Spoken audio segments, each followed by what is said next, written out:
Gold, trusted gold buyers. మీరు తాకట్టు పెట్టిన బంగారాన్ని విడిపించి ఈ రోజు ఉన్న మార్కెట్ ధరకు కొనబడను. నమస్తే, welcome to iDream inside politics with Kavitha.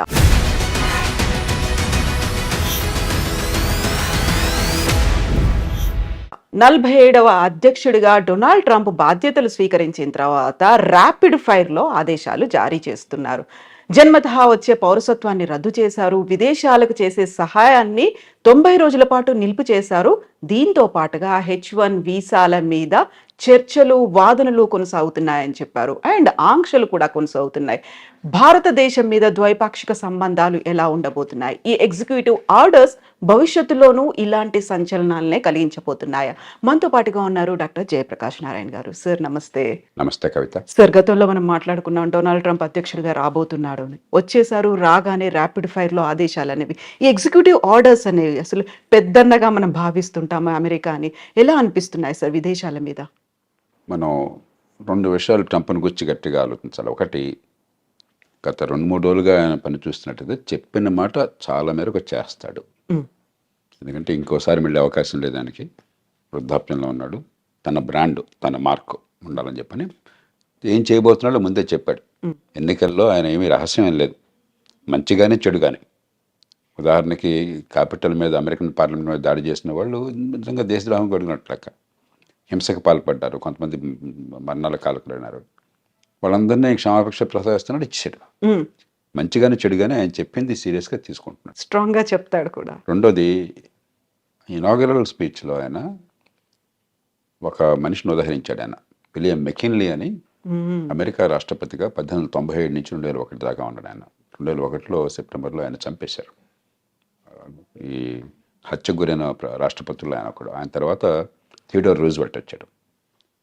McKinley ఆయన్ని ప్రస్తావించాడు. మెకిన్లీ రెండుకి ప్రధానంగా పేరున్నవాడు. ఒకటి, టారిఫ్లు, ఇతర దేశాల నుంచి దిగుమతుల్ని తగ్గించడం, దాని మీద ఈ టారిఫ్లు పెట్టడం. రెండు, దేశ విస్తరణ కాంక్ష. అమెరికా చివరిసారిగా విస్తరణ చేసింది మెకిన్లీ సమయంలో. స్పానిష్ వార్ అని చెప్పని 1898లో ఆ వార్లో గెలిచిన తర్వాత ఈవేళ ప్యూర్టోరికో ఆ రకంగా స్పెయిన్ నుంచి వచ్చింది. ఈవేళ క్యూబాని విడుదల చేశారు. అమెరికానే దానికి మోక్షం కలిగించి స్వతంత్ర దేశంగా చేసింది. అట్లాగే ఆయన కాలంలోనే ఈ హవాయి రాష్ట్రం అది అమెరికాలో కలిపేసుకున్నారు. ఫిలిప్పీన్స్ స్పానిష్ వార్లో స్పానిష్ కాలనీ, అది అమెరికా చేతుల్లోకి వచ్చిన తర్వాత స్వతంత్ర దేశంగా అయింది. కాబట్టి ఆయన పనామా కెనాల్ గురించి కానీ మరోదాని గురించి కానీ మాట్లాడుతుంటే చాలా సీరియస్గా తీసుకోవాలి. ఎందుకంటే ఆ మెకిన్లీ ప్రభావం ఏమైందని ఆయన స్పష్టంగా చెప్తున్నాడు. మూడోది, ట్రంప్లో ఏమిటంటే ట్రాన్సాక్షనల్ మ్యాన్. పెద్ద సిద్ధాంతాలు అలాంటివి ఏమి పెద్దగా ఉండవు ఆయనకి. ఆ సందర్భాన్ని బట్టి ఏది లాభం అనుకుంటే తన దేశానికి, తను నమ్మిన లక్ష్యాలకి, దానికి ఆయన సిద్ధం. అప్పటికప్పుడు నిర్ణయాలు ఉంటాయి. డీల్ మేకింగ్ ఆయన ఎప్పుడు కూడా గర్వంగా చెప్తుంటాడు, నేను డీల్స్ బాగా చేస్తాను, ఒప్పందం చేసుకుంటాను, వాడికి కావాల్సింది ఇస్తాను, నాకు కావాల్సింది తీసుకుంటానని చెప్పని. కాబట్టి ఉడుపుగా ఆయనతో ఫైట్ చేయాలి. అంతే తప్ప సిద్ధాంతం ప్రకారం ట్రంప్తో ఫైట్ చేస్తే సిద్ధాంతం ఆయనకు లేనప్పుడు ఉపయోగం లేదు. అంచేత ఈ 4 ఏళ్ల కాలం ప్రపంచం అంతా కూడా ఆ ప్రభుత్వం, అక్కడ ప్రజల మనస్తత్వాన్ని గుర్తించి, ముఖ్యంగా భారతదేశం లాంటి దేశం చాలా లాఘవంగా మన ప్రజలను కాపాడుకుంటూనే మరి అవతల వాళ్ళ ఎక్కడ గట్టిగా ఉన్నారో గమనించి మన అవసరం మేరకు ఇచ్చిపుచ్చుకునే ధోరణి ఉండాలి.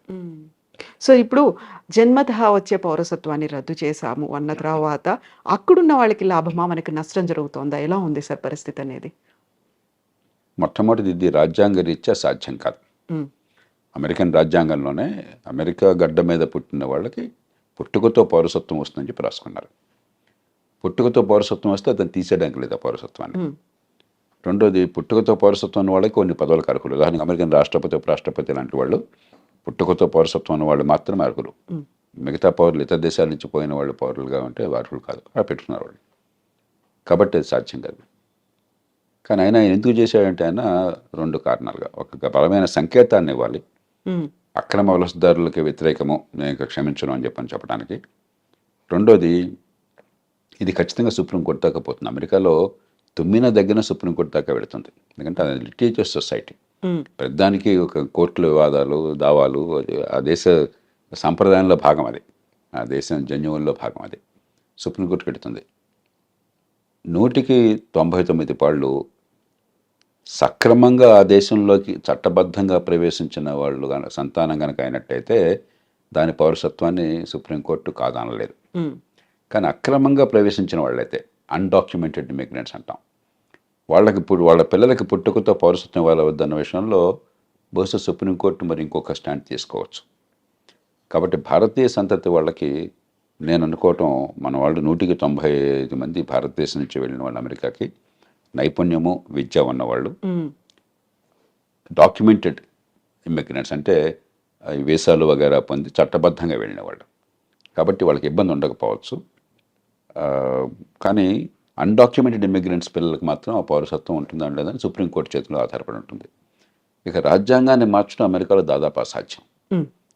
అలా కాకుండా అమెరికాలో పుట్టుకతో పౌరసత్వం రాకుండా చేయాలి అని చెప్పాను కనుక అన్నట్టయితే, అమెరికాలో పార్లమెంట్లో 2 సభలు, senate, American house of representatives, దానిలో 3/2 మెజారిటీ కావాలి. 4/3 రాష్ట్రాలు ఆమోదించాలి. అమెరికాలో ఇది తల్లకిందులుగా తపస్సు చేసినా కూడా సాధ్యం కాదు. కాబట్టి కొంతమేరకు అంటే అక్రమంగా ఆ దేశంలోకి ప్రవేశించిన వాళ్ళ సంతానానికి పౌరసత్వం లేకుండా సుప్రీంకోర్టు ఏమన్నా కనుక రాజ్యాంగాన్ని ఆ రకంగా వాళ్ళు విశ్లేషించినట్టయితే అది సాధ్యం కావచ్చు. భారతీయ సంతతి వారికి ఇబ్బంది ఉండదు. కానీ భారతీయులు ఖచ్చితంగా అక్రమంగా చొరబడేవాడు కొంతమంది ప్రయత్నం చేస్తున్నారు. అదివరకు నాకు తెలియదు. ఈ మధ్య కొన్ని అంకెలు చెప్తున్నారు, 7.5 లక్షల మంది దాకా ఉన్నారని. అది దాన్ని మనం ప్రోత్సహించకూడదు. అలాంటి వాళ్ళకి ఇబ్బంది కలిగితే దానికి మనం బాధ కూడా పడకూడదు. ఎందుకంటే మన దేశ బ్రాండ్ పోతుంది. ఇక్కడ చదువుకున్న వాళ్ళు, నైపుణ్యం ఉన్నవాళ్ళు పద్ధతి ప్రకారం వస్తున్నారు, ఆ దేశానికి మంచి చేస్తున్నారని చెప్పిన భావం ఒక బ్రాండ్ ఉన్నది. అలా కాకుండా మనం కూడా ఇతర దేశాల్లాగా అక్రమంగా చొరబడుతున్నారు, దక్షిణంలో సరిహద్దు నుంచో లేకపోతే కెనడా నుంచో ఇల్లీగల్గా వెళుతున్నారు, ఇక్కడ సరిపడిపోతున్నారని చెప్పిన భావం ఉంటే మన దేశానికి నష్టం, కొంతమందికి లాభం కలగచ్చు. కాబట్టి దానికి మనం చింతించాల్సిన అవసరం లేదు. వాళ్ళ పట్ల కఠినంగా వ్యవహరించినట్టయితే అమెరికాలో దానికి మనం చింతించాల్సిన అవసరం లేదు. ఇప్పుడు కెనడా, మెక్సికో మీద దిగుమతి సుంకాలు విపరీతంగా పెంచారు. ఆల్మోస్ట్ 25% ఉన్నాయి అనుకున్నప్పుడే విదేశాలతో సత్సంబంధాలు ఎలా ఉంటాయి, ద్వైపాక్షిక ఒప్పందాలు ఎలా ఉంటాయి అనేది కూడా కీలకంగా అయింది కదా సార్.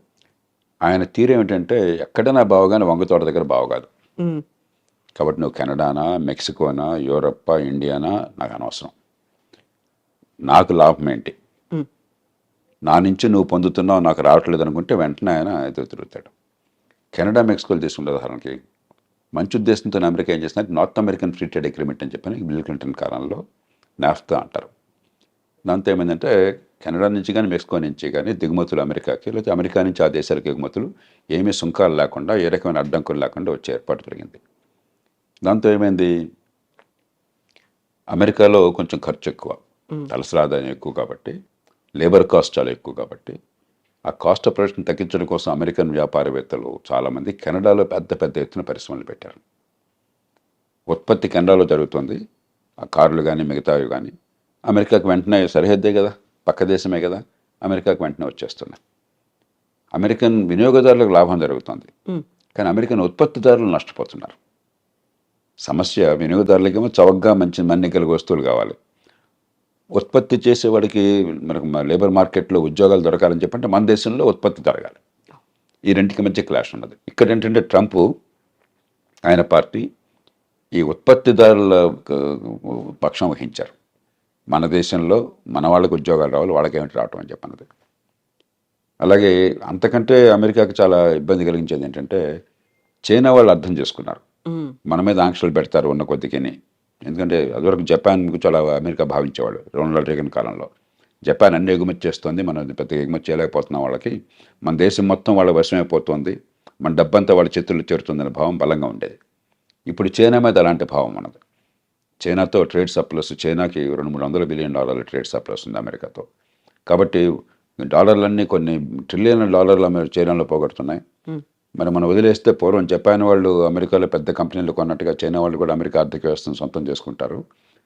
కాబట్టి అది జరగకూడదు అని చెప్పని ఆంక్షలు పెడుతుంటే చైనా వాళ్ళు ఏం చేస్తున్నారు తెలివిగాను, మెక్సికోలో ఫ్యాక్టరీలు పెట్టారు.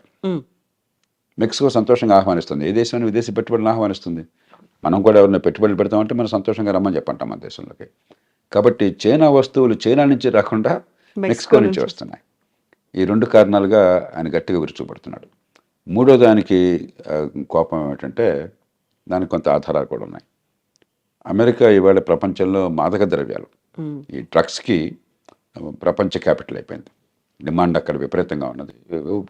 కొన్ని కోట్ల రూపాయలు ఖర్చు పెట్టడానికి సిద్ధంగా ఉన్నారు అక్కడ జనం కొనటం కోసం చెప్పని. మత్తుకి అలవాటు పడ్డ వాళ్ళు చాలామంది ఉన్నారు, బానిసలు అయిపోయినారు. అవన్నీ ఎక్కడి నుంచి వస్తున్నాయి? వాళ్ళకి సముద్రం నుంచి రావడం చాలా కష్టం, భూభాగం నుంచి, మెక్సికో నుంచి వస్తున్నాయి. ఎప్పుడైతే దీనిలో కొన్ని కోట్ల డాలర్ల లాభం ఉన్నదో కార్టెల్స్, బలమైన సంఘటిత నేరస్తులు, గతంలో మాఫియాలు అనేవాళ్ళం, ఈ మాఫియాలు డ్రగ్ కార్టెల్స్ అంటాం, వాళ్ళు వందల బిలియన్ల డాలర్ల డబ్బులు చేసుకుంటున్నారు. అంత డబ్బులు ఉన్నాయి కాబట్టి విపరీతమైనటువంటి హింస, నేరాలు, మామూలు నేరాలు కాదు, ఎదురొస్తే వాడిని సఫా చేయటమే, అంత దారుణంగా ఉన్నది. కాబట్టి వాళ్ళని అరికట్టాలని చెప్పన్నా కూడా దక్షిణ బార్డర్, ముఖ్యంగా మెక్సికో బార్డర్తో ఒకటి ఇమ్మిగ్రెంట్స్ రాకుండా ఆపాలి, రెండు ఇది డ్రగ్స్ రాకుండా ఆపాలి. అందుకనే ఆయన డ్రగ్ కార్టెల్స్ని టెర్రరిస్టులుగా ప్రకటించాడు. అప్పుడు అమెరికన్ చట్టం కింద చాలా అధికారాలు వస్తాయి రాష్ట్రపతికి. అవసరమైతే మెక్సికోలోకి తన సైన్యాన్ని పంపించి దాడులు చేసి వాళ్ళని చంపే హక్కు కూడా వస్తుంది అన్నమాట. అంచేత మెక్సికో విషయం ప్రత్యేకం. కానీ మొత్తం మీద ఖచ్చితంగా ఆయన చైనా మీద కానీ, చివరికి వీలుంటే అవసరమైతే మన మీద కానీ ఆయన అవసరమైతే టారిఫ్లు పెడతాడు. ఎందుకంటే మనతో ఉదాహరణకి పెద్ద చైనా లాగా కాకపోయినా మనకు కూడా 15-20 బిలియన్, 20-25 బిలియన్ డాలర్లు, 30 బిలియన్ డాలర్లు మనకి సర్ప్లస్ ఉన్నది. అమెరికా ఒక్కటే పెద్ద దేశం, భారతదేశం ట్రేడ్ సర్ప్లస్ ఉన్న దేశం అమెరికా ఒక్కటే పెద్ద దేశాల్లో, 35 బిలియన్ డాలర్లు. చైనాతో మనకి 90-100 బిలియన్ డాలర్ల లోటు ఉన్నది, అమెరికాతో 30-35 బిలియన్ డాలర్ల సర్ప్లస్ మిగులు ఉన్నది. ఆయనకి ఎక్కడ ఏ దేశానికి తన దేశంతో వాణిజ్యంలో మిగులున్నా సరే ఆయనకి వెంటనే అక్కసు, వాడు వస్తువులు మన దగ్గర అమ్ముకుంటున్నాడు, మనం అమ్మలేకపోతున్నాం అని చెప్పని. హ్యార్లీ డేవిడ్సన్ ఒక కంపెనీ ఉంది, ట్రంప్ 2-3 సార్లు దాని గురించి ప్రస్తావించాడు. ఈ మోటార్ సైకిల్ నడుపుతారు, అవి ఏమిటో నాకు తెలియదు కానీ కొంచెం ఈ కుర్రాళ్ళు కొందరు మోసపోతారు, చాలా ఖరీదైనటువంటివి. మన వాళ్ళు ఖరీదైన వస్తువులు మన దేశంలో లగ్జరీ ట్యాక్స్ చాలా ఎక్కువ పెడతాం. ఆయన 2-3 సార్లు ప్రస్తావించాడు, ఇండియా టారిఫ్ కింగ్, చూడండి హార్లీ డేవిడ్సన్ మోటార్ సైకిల్ మీద టారిఫ్ పెట్టారని చెప్పని. అలాంటి విషయాల్లో మనం కొంచెం సౌమ్యంగా, పెద్ద నష్టమే లేదు, ఆయనకి ఏదైతే గట్టిగా బుర్రలో ఉందో దాన్ని తగ్గించేసుకోవాలి, మనకి ఇబ్బంది లేకుండా చూసుకోవాలి. కొంతమేరకు అమెరికా నుంచి వస్తువులు మన దేశం రావడానికి మనం అనుమతించాలి వస్తే టారిఫ్లు తగ్గించి. ఎందుకంటే ఆయనతో గొడవ పెట్టుకుని మనం టారిఫ్లు పెంచేసుకుంటే మనం నష్టపోతాం. కాబట్టి మనం కొంత లౌక్యంగా వ్యవహరించాలి. మనకంటే ఇబ్బంది చైనాకి ఎక్కువ జరుగుతుంది, ఎందుకంటే చైనా మీద చాలా అక్కసు ఉన్నది, ఒకరు అమెరికాతో ధీటుగా ఉన్నదని. రెండోది, ఈ మధ్య గట్టిగా ఆయన చేసిన ప్రకటన, దాన్ని కూడా సీరియస్గా తీసుకోవాలి. కొంతకాలం క్రితం ఈ బ్రిక్స్ దేశాలు, ప్రధానంగా చైనా, రష్యా, భారత్, ఈ 3 మిగతా దేశాలకు 7 ఉన్నాయి. ఇవన్నీ ఏమిటంటే డాలర్కి పోటీగా వేరే కరెన్సీని పెంచాలని చెప్పని ఒక ఆలోచన చేశారు. ఏషియన్ కరెన్సీ యూనిట్ అని, ఏసీయూ అని, లేకపోతే మరో పేరుతోనూ బ్రిక్స్ కరెన్సీ ఒకటి పెట్టాలని. ఈ లావాదేవీలు ఈ దేశాల మధ్య డాలర్ అవసరం లేకుండా ఎగుమతులు దిగుమతులు జరిగినాయి. కొన్ని ఉదాహరణకి రష్యా ఉంది, రష్యాతో ఇప్పుడు డాలర్ల వాణిజ్యం సాధ్యం కాదు అమెరికా ఆంక్షల వల్ల. మనకి రష్యా వాళ్ళ ఆయన ముడి చమురు పంపిస్తుంది, మనం డబ్బులు ఎలా ఇస్తున్నాం వాళ్ళకి? రూపాయలు ఇస్తున్నాం. రష్యాకి రూపాయలు ఉపయోగం లేదు. అలా కాకుండా ఈ అన్ని దేశాలకు ఒక కరెన్సీ ఉందనుకోండి, ఆ కరెన్సీ మనం కూడా వడ్డ మొదలెట్టాం అనుకోండి, రష్యా దగ్గర ఆ కరెన్సీ చేరినప్పుడు మన దేశంలోంచి ఎగుమతులు వాళ్ళకి ఏం లేకపోయినా అదే కరెన్సీ చైనాలో చలామణి అయిందనుకోండి, చైనా నుంచి వాళ్ళు బోల్డ్ ఎగుమతులు తీసుకోవచ్చు. చైనా అంతా ఎగుమతి చేసే దేశం కదా, ఇట్లా పనికి వస్తుంది ఈ 9-10 దేశాలు. ఒక ఆలోచన ఉన్నది. ఆయన నిర్మోహటంగా చెప్పాడు, మీరు కనుక అలాంటి ఆలోచన పెట్టినట్టయితే మీ మీద 100% టారిఫ్లు పెడతానన్నాడు. కాబట్టి అది ఆలోచన మనం పూర్తిగా దానికి దూరం అయిపోవాలి. ఎందుకంటే మనం అమెరికాతో కయ్యానికి దిగి నష్టపోయే శక్తి మనకు లేదు. చైనా లాంటి దేశాలకి ఇలాంటిది పెరగాలని కోరుకుంటుంది. కాబట్టి ఇలాగా మనం ఒడుపుగా వ్యవహరించాలి ఖచ్చితంగా. కానీ మొత్తం మీద చూస్తే ప్రపంచంలో ఇతర దేశాలతో పోలిస్తే పెద్దగా ఇబ్బందులు లేకుండా ఉండే దేశం భారతదేశం. ట్రంప్ వల్ల అమెరికాతో మనకున్న సత్సంబంధాలు, వాళ్ళకి మనకి ప్రపంచంలో సమానమైన ప్రాపంచిక దృక్పథం ఉన్నది. ఇప్పుడు చైనాను గురించి కానీ, ఇతర దేశాలను గురించి కానీ, మరి కొన్ని విలువల విషయంలో కానీ అమెరికాకి మనకి విభేదాలు ఏం లేవు, పూర్వకాలంలాగా కాదు. ఈ చిన్న చిన్న విషయాలు, వాణిజ్యపరమైన విషయాలు అంటే మనం సర్దుకుపోవచ్చు. కాబట్టి రెండోది, మనం అంటే చాలా సద్భావం ఉంది అతనికి, వివిధ కారణాల వల్ల అందులో మోదీ అంటే కూడా, అలాగే మోదీ అంటాం కూడా. అలాగే అమెరికా బయట, అమెరికాలో కూడా లేనంత ప్రజాదరణ భారతదేశంలో ఉంది ట్రంప్ అంటే. ఈ మధ్య సర్వేలో 85% భారతీయులు ట్రంప్కి అనుకూలంగా ఉన్నారని చెప్తున్నారు. ప్రపంచంలో అక్కడ ఊహించడానికి కూడా సాధ్యం కాదు. చాలా దేశాల్లో ట్రంప్ వ్యతిరేకులు, అమెరికాలోనే దాదాపు 50% మంది దానికి అనుకూలం, 49-50% మంది అనుకూలం. మన దేశం 85% అని చెప్పి అంటున్నారు. అలాగే భారతీయ సంతతి వాళ్ళు అమెరికాలో చాలామంది కీలకమైన పాత్ర పోషిస్తున్నారు, రాజకీయాల్లో కానీ టెక్నాలజీలో కానీ. వాళ్ళంటే ట్రంప్కి చాలా ఇష్టం. వివిధ కారణాల వల్ల భారతదేశానికి ఇబ్బంది ఉంటుంది. ఎందుకంటే వంగతో ఎక్కడైనా బావగానే వంగతోట దగ్గర బావ కాదు ఆయన విషయంలో. కానీ ఆ సందర్భాన్ని బట్టి మనం కొంచెం మలుచుకుంటూ ఉండాలి. అంతే. ఇప్పుడు H1B వీసాలకి సంబంధించి కూడా వాదనలు కొనసాగుతున్నాయి. ఇరువైపు వాదనలు మేము విన్నాము అన్నప్పుడు, ఒకవేళ దానికి సంబంధించి ఒక కఠినమైన నిర్ణయం తీసుకుంటే భారతదేశంలో ఐటీ కంపెనీలు కావచ్చు, అక్కడ పనిచేస్తున్నటువంటి ఐటీ ఉద్యోగుల పరిస్థితి ఎలా ఉంటుంది సార్? ఇందులో 2 ఉన్న విషయాలు. ఒకటి, ఉన్న H1B వీసాల్లో భారత్ వాటా 7% పెట్టారు. అంటే ఏ దేశానికి 7% కంటే ఎక్కువగా వీసాలు ఉండకూడదని పెట్టారు. భారత్ జనాభా ప్రపంచంలో 18%. అమెరికా వెళ్ళాలని, చట్టబద్ధంగా వెళ్ళాలని ఉబలాట పడే వాళ్ళు బహుశా ప్రపంచంలో 35% మనం అయి ఉంటాం. మరి మనకి 7% పెట్టి ఒక చిన్న గోచిపాతంత చిన్న దేశానికి 7% పెట్టడం అనేది అది హేతుబద్ధమైనది కాదు. కాబట్టి దాన్ని మారుస్తారా లేదా? నేను అనుకోవటం అది మారుస్తారు. ఎందుకంటే అమెరికాకి అవసరం కాబట్టి, మనకు అవసరం కాబట్టి. రెండోది, H1B వీసాలు అమెరికాలో పని ఉన్నట్టయితే, నైపుణ్యం ఉన్నట్టయితే విరివిగా ఇస్తారా లేదా? రెండుని వేరువేరుగా చూడాలి. మన వాటా పెరుగుతుందా లేదా, మొత్తం మీద అసలు కేక్ పెరుగుతుందా లేదా అని చెప్పన్నది. కేక్ పెరగడం విషయంలో ఇప్పుడు చాలా పెద్ద అంతర్యుద్ధం జరుగుతుంది రిపబ్లికన్ పార్టీలో. ట్రంప్కి సాంప్రదాయంగా మద్దతు ఇస్తున్న మెగా రిపబ్లికన్స్, వాళ్ళు మెగా రిపబ్లికన్స్ మన దేశం తప్ప మిగతా వాళ్ళు ఎవరు వద్దు, తెల్లోడు తప్ప ఇంకెవరు వద్దు, ఇలా ఆలోచించేవాళ్ళు. సో అమెరికా ఫస్ట్ అనే నినాదం కూడా అలా వచ్చింది. అమెరికా ఫస్ట్, దేశంగా ఫస్ట్ అంటాం వేరు, కానీ యూరోపియన్ సంతతి వాళ్ళు, తెల్లతోలు వాళ్ళు, క్రైస్తవులు, దానిలో 2 కోణాలు ఉన్నాయి మళ్ళీ. ఆ కోణం వాళ్ళు ప్రధానంగా ఒక హార్డ్ కోర్ మెగా రిపబ్లికన్స్. వాళ్ళు అసలు H1B వీసాలంటే మన ఉద్యోగాలు అక్కడ కొట్టేటువంటి రావడానికి వీల్లేదని వాళ్ళు గట్టిగా అక్కడ కూర్చున్నారు. కానీ అమెరికా ఆర్థిక వ్యవస్థ పెరగాలి, అమెరికా ప్రపంచంలో మేధా సంపత్తి ఎక్కడున్న వాళ్ళు మనం ఉపయోగించుకోవాలి, వాళ్ళు మన మనుషులు కావాలి. అమెరికా గొప్పతనం ఏంటంటే గత 100-150 ఏళ్ళుగా, 100 ఏళ్ళుగా ముఖ్యంగా ఎక్కడ ప్రపంచంలో మేధాశక్తి ఉన్నా కూడా వాళ్ళని లాక్కున్నారు, ఆకర్షించగలిగారు. అందుకే ప్రపంచంలో గొప్ప శాస్త్రజ్ఞులు అంటే అమెరికా వెళ్ళిపోతాడు 190 మంది. ప్రపంచంలో గొప్ప ఎంటర్ప్రెన్యూర్ అంటే అమెరికా వెళ్ళిపోతాడు. గొప్ప వ్యాపారవేత్త అంటే అమెరికా వెళ్ళిపోతాడు. గొప్ప పండితుడు అంటే అమెరికా వెళ్ళిపోతాడు. ఆకర్షించగలిగారు. అలాంటి వాళ్ళని పోగొట్టుకుంటే నష్టపోతామని చెప్పన్న భావన ట్రంప్ కూడా ఉంది. ఆయన కూడా బహిరంగంగా ప్రకటనలు చేశారు 2-3 సార్లు. ఈ దేశంలో ఉన్నత విద్య, మంచి విద్యా సంస్థల్లో చదువుకుని మంచి నైపుణ్యం అంటే వాళ్ళని ఈ దేశం నుంచి మళ్ళీ పోనివ్వకూడదు, మనం ఇక్కడే నిలుపుకోవాలని అంటున్నాడు. అది ఆయన బుద్ధి చెప్తోంది. కానీ హృదయం ఏం చెప్తోంది? ఈ మెగా రిపబ్లికన్స్ వల్ల ఈ తెల్లతోలు వాళ్ళు తప్ప, యూరోపియన్ సంతతి వాళ్ళు తప్ప, క్రైస్తవులు తప్ప, మన జాతి వాళ్ళు తప్ప మిగతా వాళ్ళు రావటం ఏంటని ఇంకోటి ఉంది. ఏది నెగ్గుతుంది అనేది ఇప్పుడు చివరికి ఆయన నిర్ణయం. అది ఏది పై చేయి సాధిస్తుంది, ఎందుకంటే ఇప్పుడు చెప్పలేము. ఎందుకంటే వ్యాపారవేత్తలు, టెక్నాలజీ వాళ్ళందరూ కూడా H1B వీసాలు సమర్థులకు విరివిగా ఇవ్వాలని చెప్పని, ఈ మెగా రిపబ్లికన్స్ అలా ఇవ్వడానికి వీలు లేదని చెప్పని చేత ఒకటేమో మన వాటా పెరుగుతుందా లేదా, బహుశా నేను అనుకుంటే మన వాటా పెరుగుతుంది, అది అమెరికన్ అవసరాల కోసం అని చెప్పని. కానీ మొత్తం మీద కేక్ పెరుగుతుందా లేదా అని చెప్పన్నది పెద్ద సిద్ధాంతపరమైన చర్చ తీవ్రంగా జరుగుతుంది అమెరికాలో.